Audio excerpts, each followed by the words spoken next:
My mom dumped my clothes in a trash bag and told me I was on my own. My name is Maya, but everybody calls me May. I was 18 when my mother stood in the doorway of our Dallas apartment, dropped a black trash bag at my feet, and said, "You're grown now. No job, no cash, that's your problem. Get out." I'd heard that threat my whole life.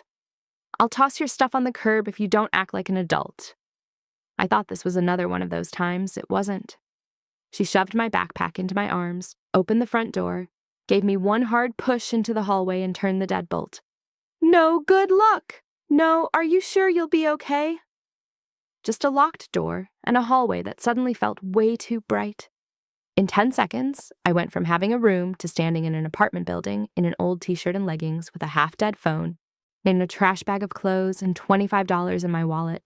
I stared at the door and imagined banging on it, begging her to let me come back, swearing I'd get a job, keep quiet, stay out of her way. I could see the little triumphant curve of her mouth if I did that, like she'd finally proven I couldn't survive without her. My pride burned hotter than my fear, so I picked up my bag, walked down the stairs, and kept going until I was far enough away that no one would hear me cry if I cracked. That night, I sat on a plastic bench at a bus stop a few blocks from the apartment, hugging my backpack while cars whooshed past like I was invisible. My phone screen glowed in my hand, my mom's name just a tap away. Calling her would have put everything back where it had always been, me apologizing, or her telling anyone who'd listen she'd had to be tough on me for my own good. I held down the power button and watched the screen go black. "If you want me to survive alone," I whispered, throat tight, "fine, I will." 3 years later, that same phone wouldn't stop buzzing with messages from her, everyone starting with, "I'm sorry." If you want to know how I went from that bus stop to letting her texts go unanswered, stay with me to the end. There's no good place to sleep at a bus stop. Every time a car slowed, my whole body tensed. Every headlight felt like a spotlight. By sunrise, my back throbbed from the hard bench, my eyes stung, and my mouth was dry from gritting my teeth all night. I walked into the nearest 24-hour gas station and stared at myself in the cracked mirror over the sink. Puffy eyes, smudged mascara. A girl who looked exactly like someone who'd just been kicked out by her own mother. I splashed water on my face until it went numb and hoped I looked a little less broken. I spent $5 of my $25 on a breakfast sandwich and the smallest coffee they'd sell me, folding the receipt like it might threaten me. A fifth of my money was gone. I had no plan. I walked from one strip mall to another, from cafe to dollar store to nail salon. "Are you hiring?" I asked over and over. "Not right now." "Apply online." "Come back when we're not slammed." I'd lived in that part of Dallas my whole life, but I'd never felt more like a stranger. By late afternoon, the Texas heat wrapped itself around me like a wet blanket. My hand ached from dragging the trash bag. I ducked into a church on a side street because the sign outside said, "Free dinner Tuesdays." I went in for food. I stayed because a woman with a clipboard and tired, kind eyes sat down across from me and asked, "What's your name?" Her name was Denise. She was a caseworker who helped the kids who technically aged out of the system but didn't have anyone to catch them. When she asked where I was staying, I stared at my phone like I'd just gotten a text. Then I lied and said, "I'm between places." She nodded like she'd heard that 1,000 times. "Okay, between places is still a place we can work with." By the time I left that basement, I had a referral to a youth shelter across town, a bed in a shared room for at least a couple weeks, and the first hint that maybe I didn't have to survive this entirely alone. It wasn't fancy. 4 bunks, squeaky mattresses, bathroom down the hall. But the door locked, and the bed was meant for sleeping, not waiting for a bus. Over the next week, while my mom pretended my existence was an inconvenience she'd finally gotten rid of, Denise helped me more than my family had in years. She walked me through the FAFSA forms for community college, showed me a flyer for a social media and digital marketing program. "You're on your phone anyway," she said, one corner of her mouth lifting. "Might as well get paid for being good at it." It sounded like a future, not just survival. I said yes, even though the thought of more school made my stomach twist. In the meantime, I went back to the question every adult in my life had thrown at me. Where are you going to work? After more rejections than I could count, a tiny coffee shop on the edge of downtown finally hired me for the 5 a.m. shift. Minimum wage. My feet ached. I smelled like espresso and fried egg. But every crumpled pay stub felt like a middle finger to the woman who'd told me I was useless. I added a second job delivering food on my battered bike, peddling plastic bags through apartment complexes where people didn't even open their doors all the way when they took it. To stretch my money, I turned grocery shopping into a math problem. How many dinners could I pull out of $10 if I only bought generics and clearance? A can of beans, a bag of rice, frozen veggies on sale, cheap eggs, stale bread. One night, while cooking in the shelter kitchen, I propped my chipped phone on a box of cereal, hit record, and filmed myself making 3 different meals from a handful of dollar store ingredients. I called the account Pantry Hacks as a joke. The video got maybe 30 views, a comment here and there. Thanks, I needed this. Broke college kid here. This helps. A stranger's gratitude warmed something in me my mom had never bothered to. She'd thrown me out and never checked if I landed. Random people on the internet were saying, "Hey, your brain made this easier for me." I still didn't call her. I didn't text on holidays. Didn't check her profile for Mother's Day. Every time that old ache kicked in at night, morphing into a craving for any kind of familiar voice, I repeated what she'd said at that door. "You're 18 now. Figure it out alone." So I did. I worked. I studied.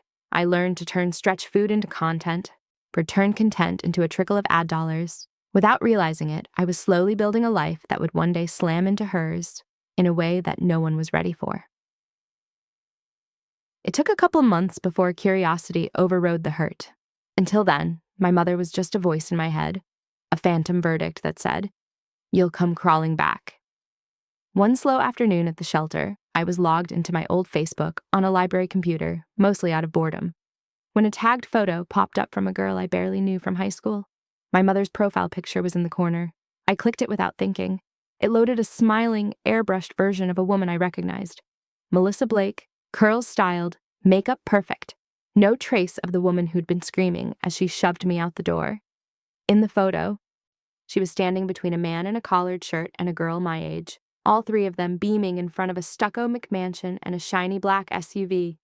Caption, "Dinner with the Reeves family. Love this little crew." My heart dropped into my shoes. I clicked the man's name, Daniel Reeves, owner of Reeves Auto Spa, a string of high-end detail and car care shops around the city. His feed was full of stainless steel garages, gleaming sports cars, charity brunches. The teen girl was tagged too. Lily Reeves, 17, hair blown out, chunky sneakers, get ready with me, videos filmed in a bedroom bigger than my whole shelter room. On one of Lily's posts, my mom had commented, "So proud of my girl. She gave me a second chance at family after a hard season." There was no trace of me anywhere on her profile, no old school photos, or no mention of my other daughter. Not a single reference to the girl she'd been telling to grow up for years. It was like I'd been surgically removed and replaced with Lily. On one of Mom's recent posts, her in a cocktail dress with Daniel at some charity thing, an acquaintance I recognized from our old neighborhood had commented, "How's Maya? Haven't seen her around."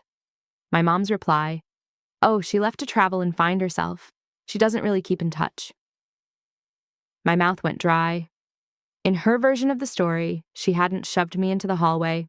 I just floated off. She was the patient mom. I was the flighty kid. It made me nauseous. And then I remembered something I hadn't let myself think about in a year, the envelope. All through high school, I'd kept an envelope in the back of my dresser. Crumpled tips from the diner, cash from babysitting, scraps of paycheck, my college money. The night she kicked me out, there'd been no time to grab it. I logged into the bank account I'd used as backup for that cash. The one Mom had insisted we tie to her email just in case. The account had been empty for a long time. I hadn't looked at it since I left. I scrolled back to my 18th birthday.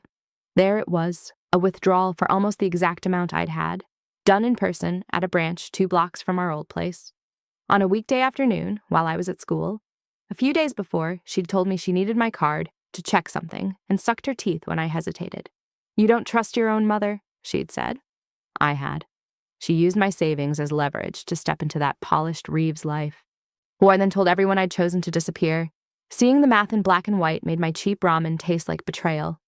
For about 24 hours, I completely unraveled. I stopped going to class. I phantom answered imaginary fights with her in my head. I almost called just to scream. Then the part of me that had figured out how to make 3 dinners out of $5 stepped in. Knowing the truth made me feel awful, but it also made me free in a way I hadn't expected. Because now I knew 2 important things. 1, My mother didn't push me out in a moment of overwhelmed anger. She made a calculated choice and then lied about it. 2, she was capable of rewriting reality if it made her look better. If she could do that to me, what else had she done? And if she could lie that easily, I could stop building my self-worth on her version of me. The next few months were a blur of work, classes, and videos. Pantry Hacks turned from a scrappy little diary into something real. The series I did where I walked around the discount aisle at the grocery store, showing my receipt, then cooking 3 meals out of it, took off. People stitched the videos showing their own spins. A regional supermarket chain offered me free groceries in exchange for using their app in my clips. Then they offered actual money. A sponsored reel I almost didn't take paid my first month's rent when I moved out of the youth house and into a tiny studio in a not great but not terrifying neighborhood. It smelled like someone else's old cooking oil and paint, but the lock on the door worked, and the name on the lease was mine. And the more my channel grew, the less I obsessively checked my mom's feed. I still peeked sometimes. Old habits die slow. Her grid stayed perfectly curated. Brunches, car shows, yoga poses, caption after caption about healing and choosing joy, letting go of negativity. Lily showed up more and more in outfits that cost more than my entire pantry. Then whispers started leaking into my comments and DMs. People in Phoenix recognizing the backdrop of a shopping mall in Lily's videos. One comment under one of her hauls. Kinda bold flexing all this when you've been doing chargebacks on stuff, girl. Another under a picture of her at one of Daniel's shops. Funny how my card was accidentally used after I trusted someone here to help me order. I didn't like any of those. Didn't respond, I just noticed. People who used to work with Mom mentioned in my DMs that she told a very different story about me. That I'd run off with some guy, that I refused help, that she'd done everything, but some kids you just can't reach. It stung. But every time I picked up my phone to doom scroll her version, I forced myself instead to open my analytics. There it was, a graph climbing not because of her, but in spite of her. Rachel's words from the shelter echoed in my head. You can't control their story, you can control yours. Jordan's too. You do realize this account is a big deal, right? Eventually, those 2 voices got louder than my mother's. The night I finally filmed the story video, the air in my studio felt thick. No pots clanking, no sizzle of oil, and just me and a tripod and a title card on the screen. My mom kicked me out at 18. Here's what happened. I sat down and spoke like I was talking to one scared kid sitting on a bus bench. I left names and exact dates out. I blurred any screenshot that could point a straight line at my mother. I talked about patterns, not people, being thrown out. The envelope, the savings gone, the lie about me wandering off. I ended the clip with 2 things. A disclaimer. Don't go hunting for my mom. Don't send hate to anyone you think this might be. That's not what this is about. And an invitation. If this story is yours too, you're not crazy, and you're not alone. I hit post, turned my phone face down, and tried to sleep. The response wasn't instant, but it was intense. The video didn't just go to my usual audience of broke students and minimum wage workers. It hit a nerve with people who had never cooked rice in their life. Kids scarred by tough love. Parents horrified by themselves. People with estranged families who had never had the words. Buried in the flood were a few messages and comments that clearly came from my mother's world. I think I worked with your mom, one DM said. We all heard she was a saint and you were a nightmare. Now, I'm questioning everything. A week later, an email slid into my business inbox. Subject, we need to talk. From Daniel Reeves. He was precise, almost formal. He said he'd seen my video. Certain details matched stories he'd heard in his own living room. Then he asked, was your mother's name ever Melissa Blake? I stared at it, my heart in my throat. I typed, yes, pressed send, and then shut the laptop. Whatever happened next would be out of my hands. I was never in the room for their implosion. I pieced it together from the edges. Daniel found my video, cross-checked my vague timeline with the one Melissa had given him, called the bank, pulled statements, recognized withdrawals that shouldn't be there, looked at Lily's pattern of sketchy purchases with fresh eyes, confronted them. The fallout looked like this from my side. A neighbor of theirs posted in a local Facebook group about that nice couple from the detailing shop breaking up. Turns out he found out his fiancé had been hiding some pretty serious stuff about her past. Shame. Someone else mentioned a teenage girl being charged with multiple counts of credit card fraud but getting probation due to family influence and willingness to cooperate. A coworker at my cafe said, Hey, didn't that old front desk manager from the Best Western get canned? Something about her name being on a bunch of reports? Underneath it all, my phone buzzing. Please, I'm so sorry. They're saying things that aren't true. I lost him. I lost my job. I can't do this alone. You are my daughter. Don't you care? Every message from my mom carried the same assumption as the night she'd shoved me into the hall. That my job was to fix what she broke. She'd wanted independence to be my punishment. Instead, it had become my shield. I read every message once. Then I put my phone down and kept editing a video about turning pantry odds and ends into dinner. For everyone asking, didn't you feel guilty? Yes. For a while, guilt nagged at me. I woke up sometimes wondering if I'd gone too far just by telling the truth. But then I'd remember standing in that hallway with a trash bag at my feet, remember the empty bench at the bus stop, remember watching my own mother comment, proud of my girl, under some other kids' selfies, and the guilt would shrink. Because here's the thing, I didn't call Daniel. I didn't tell the bank what to look for. All I did was finally stop playing along with a lie my mom had been telling about us for years. The rest was gravity. 3 years out from that night, my life still isn't some influencer fairy tale. I still get up early. I still worry about money. Why, I still have days where the past punches me in the face out of nowhere. But I pay my own rent with work I chose. I buy my own groceries with money I earned. I can turn my phone off without dying. Pantry Hacks has turned into Little Stove, a brand with cookbooks and a tiny line of cheap but decent cookware in a discount chain. I host live streams showing people how to do what I did in those shelter kitchens. Only now, my overhead light is a little better. Sometimes I still type my mother's name into a search bar. Her profiles are a lot quieter now. No more charity ball photos. No more captions about saving someone else's child. An odd, inspirational meme here and there, fewer likes than before. She still texts on my birthday. She sent a long message once about regret and not knowing how to say sorry for real.